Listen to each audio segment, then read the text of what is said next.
Hello friend, GK की कक्षा में आप सभी का स्वागत है। दोस्तों, आज हम लोग क्वेश्चन करेंगे। एक क्वेश्चन मॉडरेट टू हाई होगा और वीडियो में पूरा बने रहिएगा। बहुत अच्छे से आपको समझ में आने वाला है। और जो भी दोस्त अगर मेरे चैनल पर नए हैं तो चैनल को सब्सक्राइब कर लें, साथ में बेल आइकन दबा लें। चलिए वीडियो के माध्यम से देखते हैं। बहुत इंटरेस्टिंग वीडियो है। भारत का संविधान कब अपनाया गया था? तो भारत का संविधान 26 नवंबर 1949 को अपनाया गया था। अगर पूर्ण रूप से लागू कर दे तो 26 जनवरी 1950 ईस्वी को लागू कर दिया गया था। ठीक है, अपनाने की बात बोला है तो अपनाना और लागू करना अलग चीज़ होता है। ठीक है, तो अपनाया कब गया था? तो 26 नवंबर 1949 में, और जबकि पूर्ण रूप से लागू कब किया गया था? तो 26 जनवरी 1950 ईस्वी को। ठीक है, और भारत आज़ाद 15 अगस्त 1947 को हुआ था। ठीक है, भारतीय राजनीति में कार्यपालिका किसके अधीनस्थ होते हैं, यानी कार्यपालिका जो है किसके प्रति उत्तरदायी होते हैं? तो ये विधायिका के प्रति उत्तरदायी होते हैं। किसके प्रति उत्तरदायी होते हैं? तो विधायिका के प्रति उत्तरदायी होते हैं। ठीक है, संविधान के लागू होने के समय निम्न आदर्शों यानी आइडियल्स में से किसको प्रस्ताव में सम्मिलित नहीं किया गया था?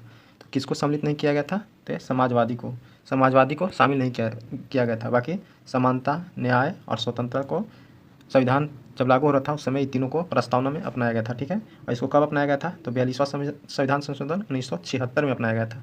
प्रस्ताव स्वतंत्रता, समानता और न्याय को। ठीक है, बाकी समाजवादी को कहीं बार उल्लेख नहीं है।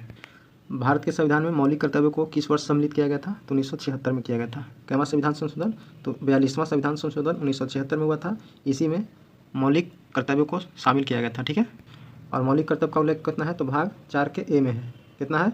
भाग 4 के ए में। ठीक है, और मौलिक अधिकार कितना में है? तो भाग 3 में। ठीक है, जस्टिन अल्तमस कबीर के पश्चात भारत के मुख्य न्यायाधीश कौन थे? कौन? जस्टिन अल्तमस कबीर। कौन थे? जस्टिन अल्तमस कबीर के पश्चात भारत के मुख्य न्यायाधीश यानी सीजीआई कौन थे? तो ये थे जस्टिन पी स्वाथाशिवन। कौन थे? स्वाथाशिवन, जस्टिस पी स्वाथाशिवन।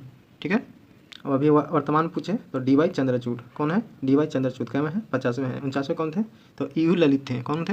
यू ललित, जिनका पूरा नाम उदय ललित। ब्रजयान संप्रदाय किससे संबंधित है? तो ब्रजयान बौद्धों से संबंधित है। ठीक है, बौद्धों से संबंधित कौन है? तो ब्रजयान। ठीक है, बौद्ध का जन्म कब, यानी गौतम बुद्ध का, बौद्ध धर्म के संस्थापक कौन थे? तो गौतम बुद्ध थे। गौतम बुद्ध का जन्म कब हुआ था? तो 563 ईस्वी में, जबकि मृत्यु 483 ईस्वी में कहाँ हुआ था? तो कुशीनगर में हुआ था। कुशीनगर वर्तमान में कहाँ पड़ता है?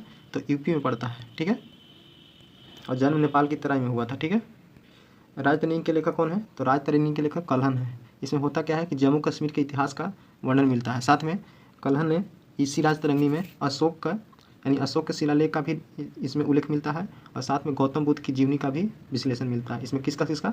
तो अकबर का विश्लेषण, गौतम बुद्ध का विश्लेषण और जम्मू कश्मीर के इतिहास का पता चलता है। किस बुक से? तो राजतरंगिणी बुक से। किसने लिखा था? तो कल्हण ने लिखे थे। ठीक है, मेघदूत के रचयिता कालिदास है। ठीक है, वंदे मातरम के रचयिता कौन है? तो बंकिम चंद्र चटर्जी। वंदे मातरम के रचयिता कौन है?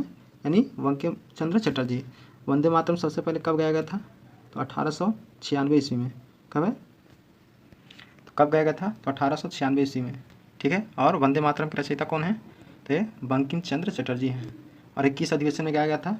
तो कांग्रेस की कोलकाता अधिवेशन 1896 ईस्वी में हुआ था। इसी अधिवेशन में, यानी कोलकाता अधिवेशन में, ये वंदे मातरम को गाया गया था। ठीक है, और रविंद्रनाथ टैगोर जनगण मन लिखे थे, यानी उन्हीं का जनक है। यानी जनगण मन के जनक कौन है? तो रविंद्रनाथ टैगोर।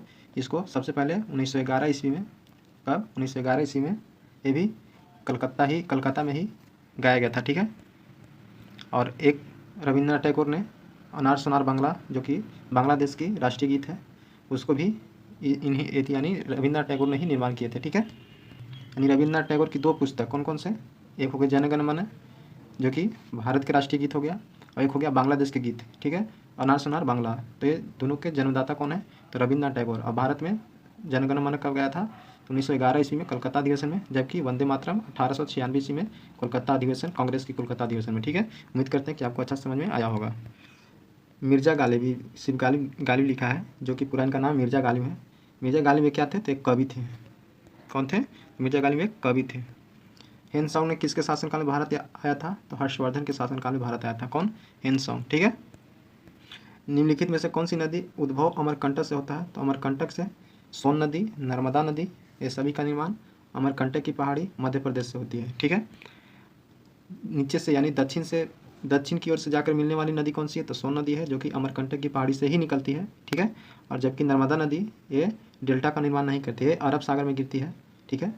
और ये एचुरी का निर्माण करती है, यानी ज्वारनद मुख का निर्माण करती है। तो नर्मदा नदी क्या करती है, तो एचुरी का निर्माण करती है, यानी ज्वारनद मुख का। और एक ताप्ती नदी है, ये भी क्या क्या करती है, तो ये भी यानी ज्वारनद मुख का निर्माण करती है, यानी डेल्टा ना बनाने वाली इसमें से दो नदी हैं, कौन कौन, नर्मदा और ताप्ती, ठीक है। और दक्षिण की गंगा, यानी दक्षिण की सबसे लंबी नदी कौन सी है, तो गोदावरी है, जो महाराष्ट्र में स्थित है, यानी नासिक जिला जो है इसी नदी किनारे स्थित है, ठीक है। और गोदावरी नदी को ही महाराष्ट्र की जीवन रेखा नदी भी कहते हैं। नाथुला दर्रा, नाथुला पास इसी को बोलते हैं। नाथुला दर्रा कहाँ है, तो हिमाचल प्रदेश में स्थित है। नाथुला दर्रा कहाँ स्थित है, तो हिमाचल प्रदेश में स्थित है। और 21 किस देश से सटा हुआ है, तो चीन के तिब्बत वाले क्षेत्र में ये पड़ता है, और यह भारत के सिक्किम राज्य से जुड़ता है, यानी हिमाचल प्रदेश जो है सिक्किम राज्य से भी जुड़ता है। ये जो भारत आप देखे होंगे, ये वाला जो क्षेत्र है यह हिमाचल पड़ता है, तो ये तिब्बत वाला क्षेत्र में आके यहाँ तक भी जोड़ता है, यानी सिक्किम यहाँ पे है, ठीक है। चार मीनार कहाँ स्थित है, चार मीनार हैदराबाद में स्थित है, ठीक है। और अजमेर का किला अजमेर में स्थित है। और जयपुर कहाँ पड़ता है, तो राजस्थान पड़ता है। आगरा में ताजमहल स्थित है, ठीक है, जिसका निर्माण शाहजहां ने करवाया था, ठीक है। डल झील कहाँ स्थित है, तो डल झील श्रीनगर यानी जम्मू कश्मीर में स्थित है, ठीक है। किस शहर को गुलाबी शहर के नाम से जाना जाता है, तो ये जयपुर को क्या बोलते हैं, गुलाबी शहर बोलते हैं। इंदौर को क्या बोलते हैं, तो इलेक्ट्रॉनिक सिटी, क्या बोलते हैं, इलेक्ट्रॉनिक सिटी। मध्य प्रदेश के राजधानी कहाँ है, तो भोपाल। और इंदौर को क्या बोलते हैं, तो इलेक्ट्रॉनिक सिटी बोलते हैं, ठीक है। और भारत में सबसे स्वच्छ शहर कौन सा है, तो इंदौर है, जो कि इसको 6ठी बार पुरस्कृत किया गया है, ठीक है। और लखनऊ है, तो लखनऊ क्या है, तो गोमती नदी के किनारे स्थित है, ठीक है। ये उत्तर प्रदेश में पड़ता है। सिंधु सभ्यता के निम्नलिखित स्थलों में से किस स्थल में गोदी यानी डॉकयार्ड होने का प्रमाण मौजूद है, तो ये लोथल है। कौन सा है, लोथल। लोथल एक ऐसा बंदरगाह है, ये कहाँ पड़ता है, तो लोथल गुजरात में पड़ता है, ठीक है। जबकि हड़प्पा सभ्यता खोजी गई है भारत की सबसे पुरानी सभ्यता है। और लोथल कहाँ पड़ता है, तो गुजरात में पड़ता है। किस नदी किनारे, तो लोथल फोगवा नदी किनारे स्थित है, ठीक है। मान्यता अनुसार महाभारत की लड़ाई कुरुक्षेत्र में कितने दिन तक चला था, तो कुरुक्षेत्र यानी महाभारत की लड़ाई 18 दिन तक हुआ था, और यह कुरुक्षेत्र में चला था। कुरुक्षेत्र पड़ता कहाँ है, तो हरियाणा में पड़ता है, ठीक है। तो यह युद्ध कहाँ लड़ा गया था, तो महाभारत का युद्ध तो हरियाणा में लड़ा गया था, यानी कुरुक्षेत्र क्षेत्र में, और यह 18 दिन तक चला था, ठीक है। तो आपसे इससे पूछा जाएगा कि कुरुक्षेत्र का युद्ध कितना दिन चला था, तो टोटल 18 दिन चला था, ठीक है। योग दर्शन के संस्थापक कौन है, यानी योग दर्शन के संस्थापक कौन है, तो पतंजलि है, ठीक है। कौन है, तो पतंजलि। जो आप लोग पतंजलि का जो पेस्ट है या फिर जो भी वस्तु यूज करते हैं, तो ये योग दर्शन के संस्थापक कौन थे, तो पतंजलि है, ठीक है। इसकी दवा सभी जड़ी बूटियों के द्वारा बनाया जाता है। उत्तरी बिहार का प्राचीन नाम क्या है, तो उत्तरी बिहार का प्राचीन नाम वजी, क्या नाम है, वजी है, ठीक है। तो वजी किसको बोलते हैं, तो ये उत्तरी बिहार का प्राचीन नाम है, ठीक है। जो वैशाली वाला क्षेत्र पड़ता है उसी को उत्तरी बिहार को पहले क्या बोलते थे, वजी बोलते थे, ठीक है।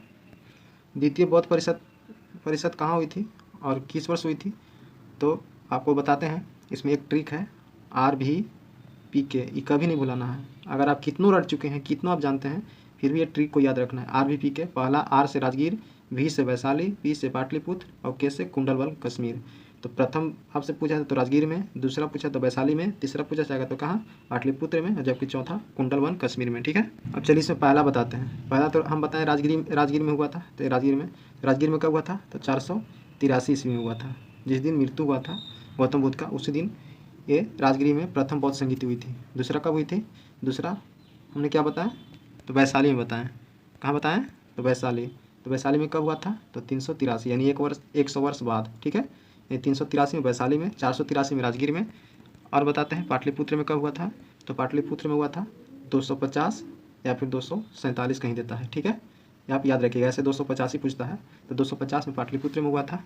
और चौथी बौद्ध संगीति आप नहीं जानते होंगे और कहीं भी आपको बुक में नहीं मिलेगा। अगर हाई लेवल का बुक पढ़िएगा तो उसमें आपको 110% मिलेगा, उसमें ईस्वी दिया गया है, लेकिन लुसेंट स्पीडी से पढ़ लीजिएगा, आपको कहीं नहीं मिलेगा, ठीक है। चलिए आज हम आपको बताते हैं। कुंडलवल कश्मीर में पड़ता है, ये 101 ईस्वी में हुआ था। कितना ईस्वी में हुआ था, तो 101 ईसा पूर्व में होता है, यानी BC में हुआ था कुंडलवल कश्मीर में, ठीक है। तो टोटल बता दी कि बौद्ध संगीता टोटल कितनी हुई थी, तो 4। कितनी हुई थी, 4। पहला कहाँ हुआ था, तो राजगीर, दूसरा वैशाली, तीसरा पाटलिपुत्र और चौथा कुंडलवन कश्मीर में, ठीक है। दोस्तों उम्मीद करते हैं कि ये सेशन आपको बहुत अच्छा लगा होगा। अगर इस सेशन अच्छा लगे तो ज़्यादा से ज़्यादा वीडियो को लाइक करिएगा और दोस्तों के पास शेयर कीजिएगा, ठीक है। दोस्तों मिलते हैं नेक्स्ट वीडियो में, बहुत बहुत धन्यवाद।